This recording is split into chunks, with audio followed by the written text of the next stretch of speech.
Oke, bismillahirrahmanirrahim. Assalamualaikum warahmatullahi wabarakatuh. Jadi di video ini tuh menjelaskan tentang gerak gaya listrik ya. Nah ini eh, bagi teman-teman yang apa ya, aplikasi lanjutannya adalah mengenai transformator. Jadi yang teman-teman udah belajar transformator di minggu yang lalu, mungkin ini udah sekilas saya bahas sedikit gitu ya tentang GGL ini atau gerak gaya listrik. Atau kalau yang belum ya berarti ini menjelaskan dulu tentang gerak gaya listrik, kemudian baru aplikasinya itu si transformator. Ya. Gerak gaya listrik itu sebenarnya yang bertanggung jawab apa namanya dari sebentar sebentar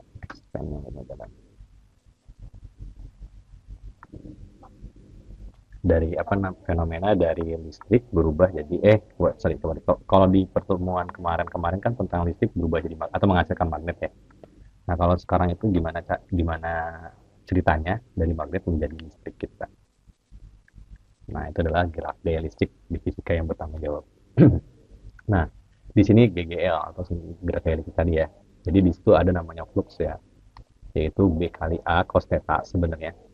Dia ada B itu adalah medan magnet ya, medan magnet. A itu adalah luas, sedangkan tetanya itu adalah sudut. Sehingga flux magnetik sendiri sebenarnya adalah apa namanya luasan yang terkena suatu magnet, atau di sini definisinya jumlah garis medan magnet yang melewati suatu luasan gitu kan. Nah kemudian kalau ada jumlah lilitannya dikali dengan n ya, kalau misalnya satu lilitan berarti ya n aja gitu, n nya satu kan gitu. Nah itu adalah flux magnet. Nah, jadi kalau ada contoh soal ini enak kali ya. Di sini udah ada A-nya. Jadi di sini sebuah bidang persegi dengan luas. Berarti ini kan A ya. Diletakkan pada suatu daerah bermedan magnet. Di sini ada B-nya ya. Arah normal bidang dalam bentuk sudut. Berarti ini adalah tetanya. Pertanyaannya adalah flux magnetiknya berapa? Dengan rumus BA cos theta ya. Tetanya 60 derajat ya. Berarti tinggal dimasukin.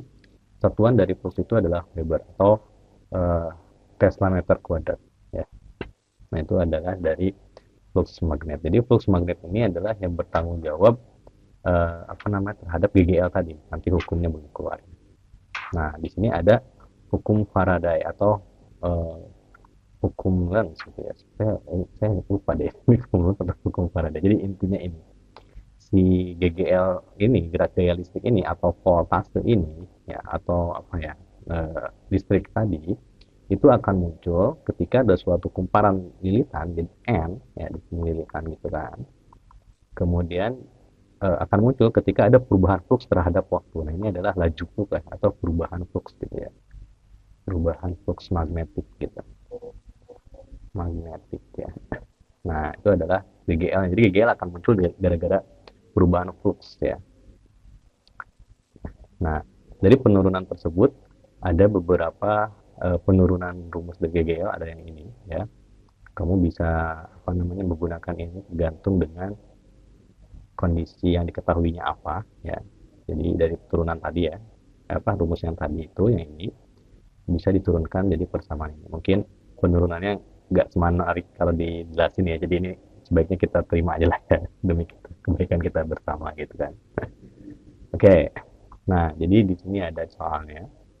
Di sini ada selenoida nih ya. Kalau kalian ingat penjelasan saya tentang selenoida, jadi suatu lilitan gitu ya, yang kayak apa namanya si paku dililit sama kawat gitu ya, kan dia jadi magnet gitu ya. Itu jenis dari selenoida. Jadi sekarang dibalik gitu ya, selenoida itu bisa menghasilkan listrik gitu. Kalau yang itu kan listrik jadi magnet. Nah di sini dengan 1000 lilitan N berada dalam medan magnetik, flux magnetiknya berarti ini apa namanya C-nya. Oh iya, flux magnetik ini tuh dibacanya C ya, dibaca C. Jika flux magnetik berubah ya, asalnya ini jadi ini apa delta satunya gitu ya, ini flux 2 nya dalam T ini 2 second. GGL nya berarti tinggal masuk ke rumus yang pertama tadi ya, yang GGL atau V itu adalah minus N delta flux dibagi dengan delta T ya.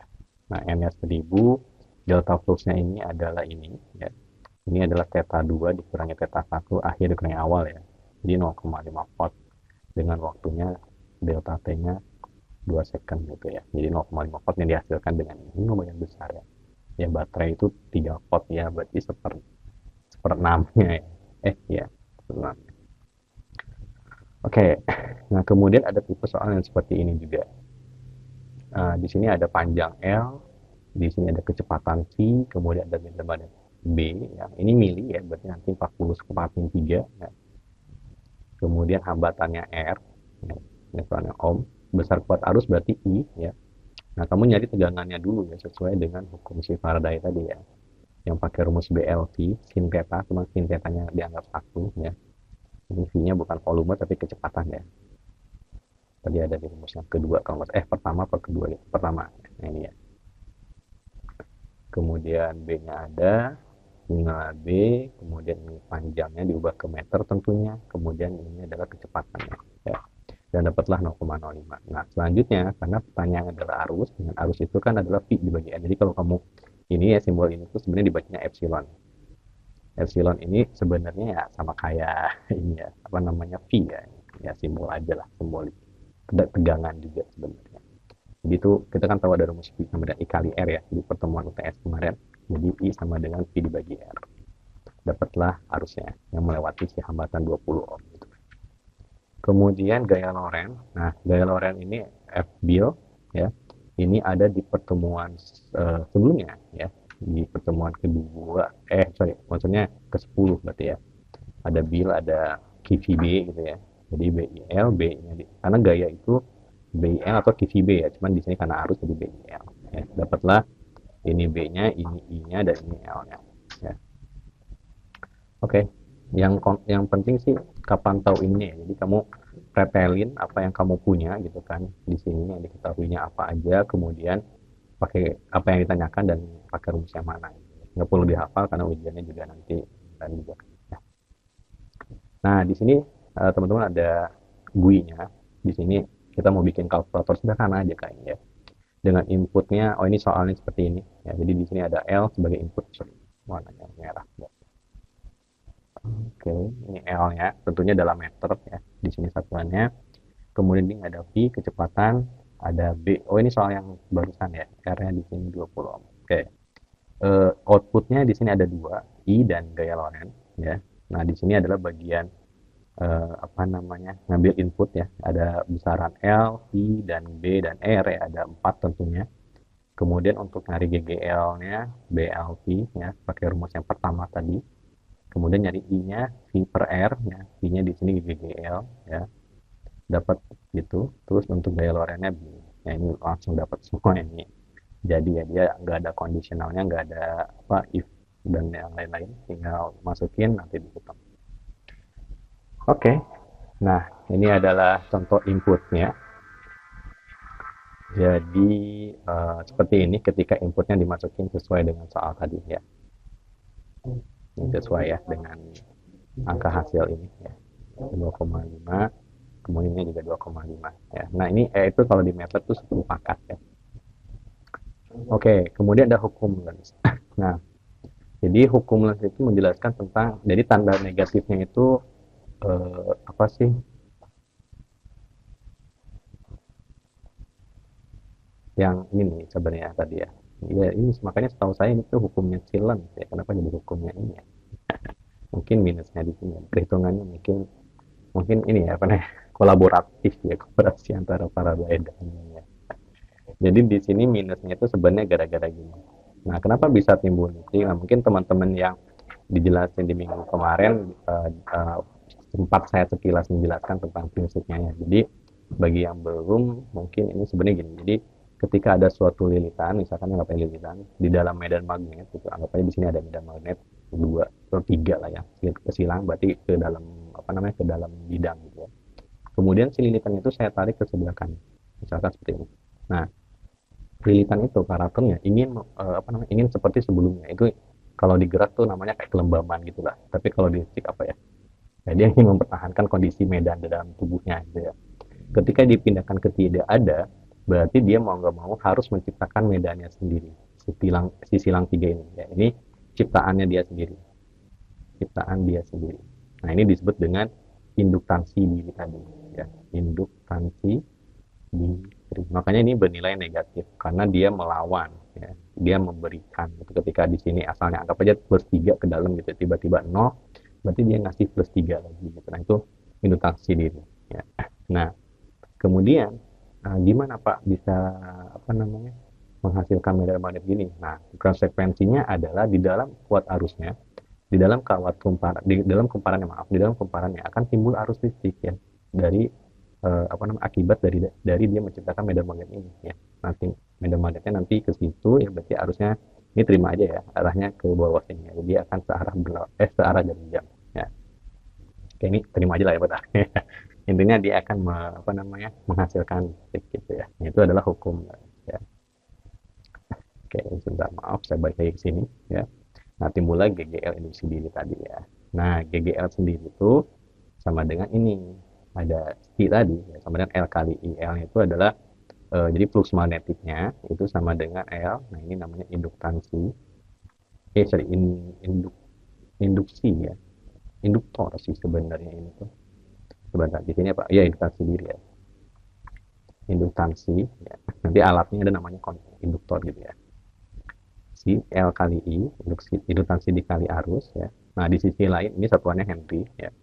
Di sisi lain solenoida itu rumus B-nya adalah ini ya. Sehingga fluxnya sendiri kan B kali A kan. Nah, ini NBA tadi ya. Nah, si B-nya kita masukin yang solenoida. Sehingga dapatlah persamaan ini ya. Nah, ini tinggal dimasukin lah ya. Kalau di slide enak ya, tinggal saya warna-warnain ya. Kalau di kelas mungkin agak sulit menjelaskannya. Karena ya ini masuk apa substitusi sih sebenarnya nggak substitusi. Nah, kemudian kalau kita mau nyari L-nya atau induktansinya, ternyata dia C dibagi I kan, karena kan tadi C itu adalah L dikali I ya. Nah, dengan C-nya itu adalah ini, persamaan yang ini. Jadi nanti ketika dimasukin akan dapat seperti ini induktansi. Ya. Nah, artinya induktansi itu hanya apa ya? Ini bergantung pada dimensinya dia, bentuknya dia. Di sini A luas, ya kan? L itu panjang selonidanya, N-nya itu lilitan. Jadi bukan bergantung. Mu 0 itu apa namanya? Jadi mu 0 itu ke dalam keadaan vakum ya. Jadi kalau misalnya ada sesuatu bahan di sana, ya, kalau di kapasitor kan ada di elektrik ya. Nah, itu berpengaruh nantinya. Ya, mu-nya nggak jadi mu 0 lagi. Nah, kemudian perubahan fluxnya ini, nah ternyata kalau fluxnya diganti jadi LI, jadi LDI dt, karena L ini tidak dipengaruhi oleh waktu ya. Dia kan apa namanya tergantung si bahan kan, yang terdiri dari lilitan, luas dan panjang, dan dia tidak dipengaruhi oleh waktunya gitu ya. Sehingga persamaan GGL-nya bisa seperti ini ya, atau bisa seperti ini ya. Itu adalah hukum Faraday gitu ya. Jadi awal mulanya di sini 9. Oke. Balik ke sini. Nah, di sini ada soal solenoida panjangnya 5 pi. Kemudian, oh iya, mu 0 ini sama dengan yang di materi 9 atau 10 kita ya. Nilainya 4pi kali 10 pangkat 7 ya. Permitivitas permitivitas bahan ya. Nah, kemudian di sini ada, balik lagi ke sini, ini L-nya, ada N-nya, kemudian di A-nya, arusnya berubah, jadi ini I2, I1 jadi I2, ini T-nya, gitu ya. Maka tentukan beda potensial. Nah, nanti akan timbul beda tegangan di situ, ya. Nah, kamu ngitung si L-nya dulu, karena apa namanya, GGL itu adalah minus L delta I dibagi delta T. Delta I delta T ini kayaknya udah fix lah ya, maksudnya udah ada diketahui. Nyari L-nya, induktansinya adalah ini, pakai rumus yang tadi ya.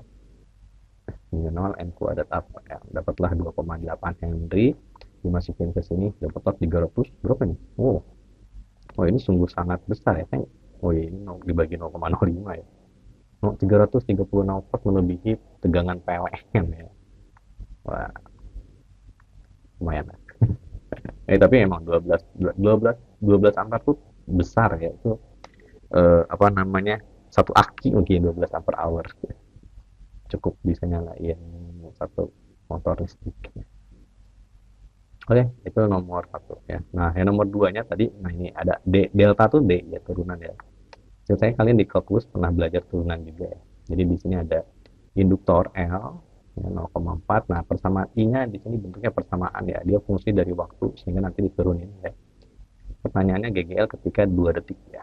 Nah, I-nya tuh fungsi, sehingga ini diturunin ya, T pangkat 3 tambah 2 T kuadrat, 3-nya turun gitu ya, jadi pangkatnya jadi nurun 1, 3 dikurangi 1 jadi 2, ini juga 2 turun jadi 4, kali T kuadratnya kurangi 1, pangkatnya jadi 1 gitu ya.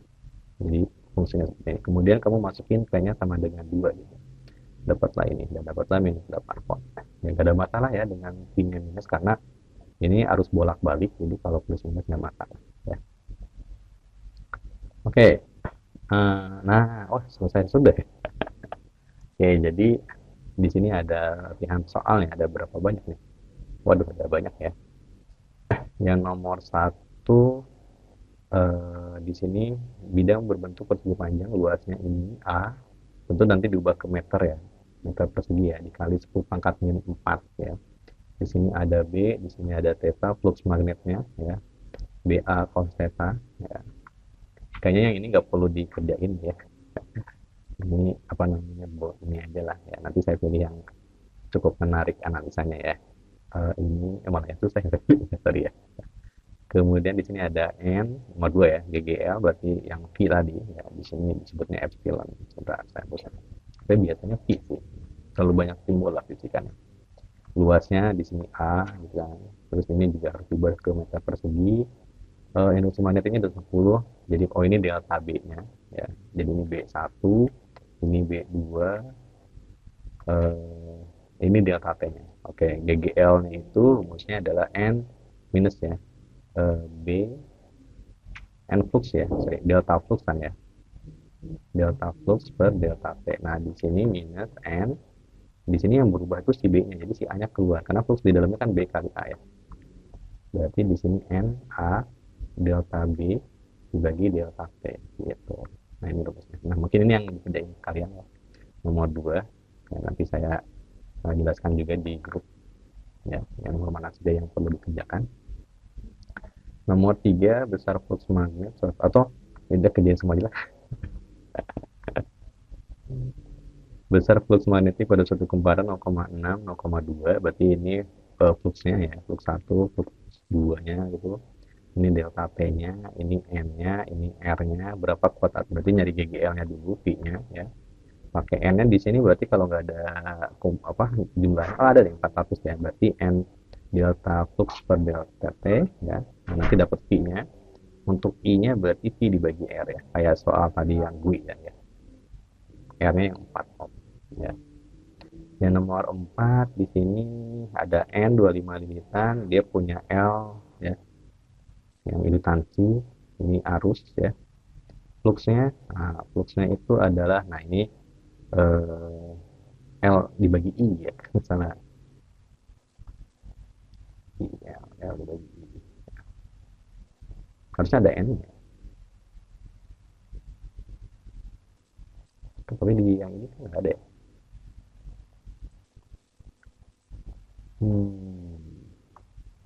Iya kan? Coba B-nya itu. Di sini harusnya ada N-nya nih.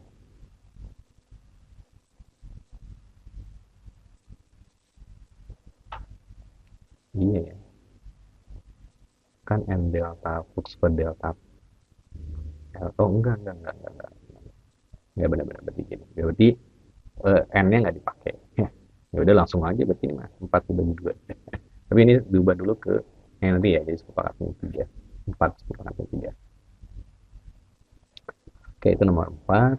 Kemudian nomor 5, di sini ada indukansi L 400 ya, ini 10 pangkat 3, berarti 400 kali 10 pangkat 3 Henry. Kemudian arusnya ini I1 ya, ini I2-nya.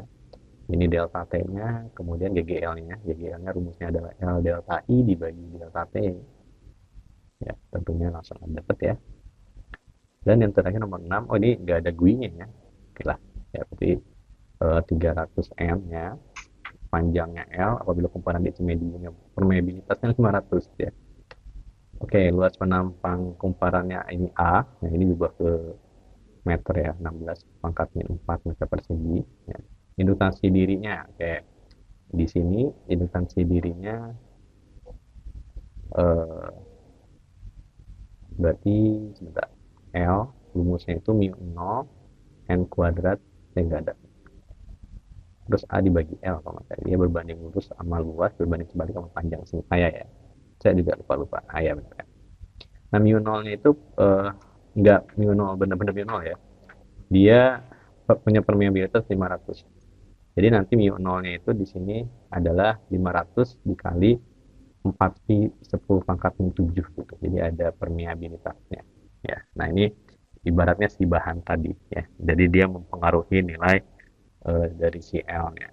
Sebentar, saya nggak tahu nih karakternya itu dia akan membagi apa mengurangi ya. Sebentar ya. Oke, sebentar ya.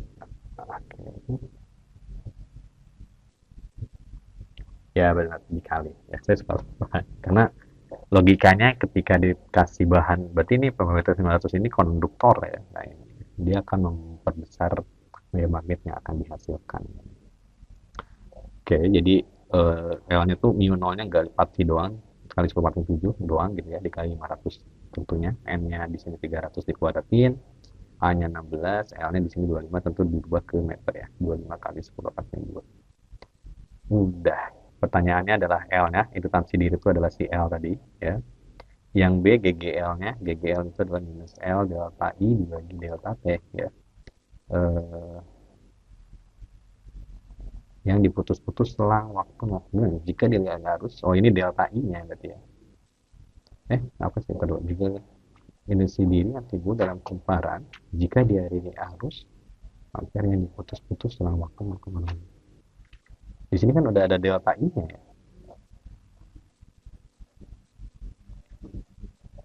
Gegengan sendiri yang timbul dalam kumparan jika dia, ini agak aneh nih.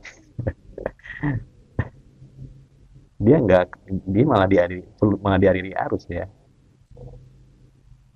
Ini agak ngaco ya menurut kita. Ini bagian ininya dihapus nih ya. Jadi bagian ininya saya hapus, nanti slide-nya mungkin nggak saya akan hapus ya. Ini karena videonya berkesan yang lama belum saya perbaiki, jadi saya masih ada gitu ya. Jadi delta ini udah ada di sini sampai U2 gitu ya. Berarti ini tapi min ya. Jadi ini 50 10 pangkat min 3 gitu. Yang ini juga 200 10 pangkat min 3. Nah, berarti selisihnya nanti 150 10 pangkat min 3 gitu ya. Minus ya. Nah, delta T-nya 0,02. Oke. Udah dapat GGL-nya. Oke. Slide-nya udah selesai. Ya, jadi soalnya agak banyak, 6 soal. Cuman di videonya menurut saya jelas ya, kalau nggak jelas mungkin bisa kalian tanyakan di grup gitu ya.